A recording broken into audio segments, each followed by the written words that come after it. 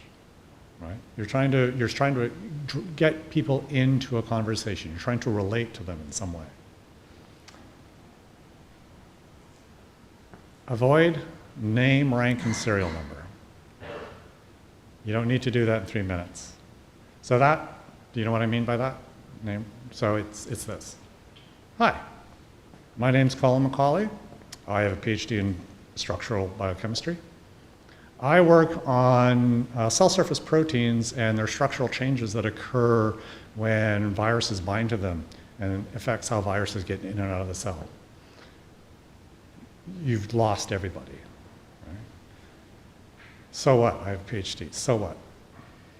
I work on structural biochemistry. So what? Use the so what term when you're preparing your pitch. So what is what the audience is saying to you. So you want to give a pitch that the audience can relate to. Assume the audience is smart, but is not a specialist in your area of technology. No jargon. Just talk in plain English.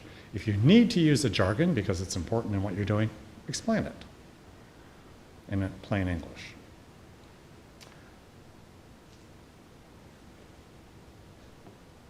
So here's a different example. Don't you hate getting a cold? Colds are terrible. You'd think after thousands of years of evolution, we wouldn't get a cold anymore. We just block that virus. But have you ever thought that maybe after thousands of years of evolution, your body is saying, you know what? We need these microbes. These microbes are providing more of a benefit than a risk. So although we're capable of preventing the infections, they're actually performing an important and vital role. Now we're learning more and more about the microbiome and its importance. And the work I'm doing is looking at how viruses get into cells. And we've solved a big problem that others have had in getting viruses into cancer cells, because it turns out viruses normally like to infect and kill cancer cells, but getting them to the tumor in the body is a big problem. And we figured out a way to do that. So here's my card. My name's Colin McCauley. If you'd like to get in touch and hear more about what we're doing, give me a call. Send me an email. See the difference in approach between name, rank, and serial number versus having a conversation. All right? And that was maybe 1 minute. That was a 1-minute pitch.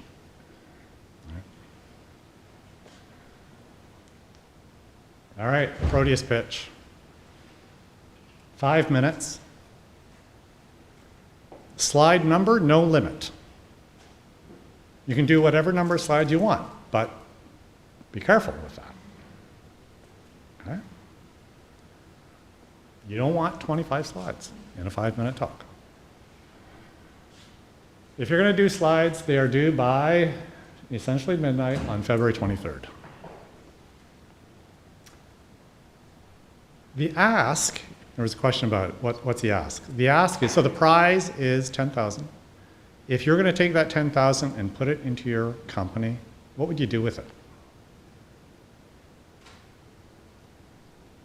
How would you use that?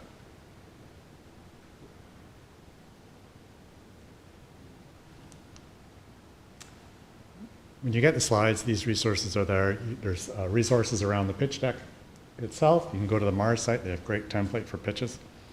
Elevator pitches, video from Chris Westfall's The New Elevator Pitch, and the 3-minute thesis. Do a YouTube search on 3-minute thesis. That's not what that is, but you guys can do that. And you'll see lots of great examples of short pitches. And think about why they are effective and why they connect with the audience. because it's not name, rank, and serial number. Right? That's it. That's the workshop.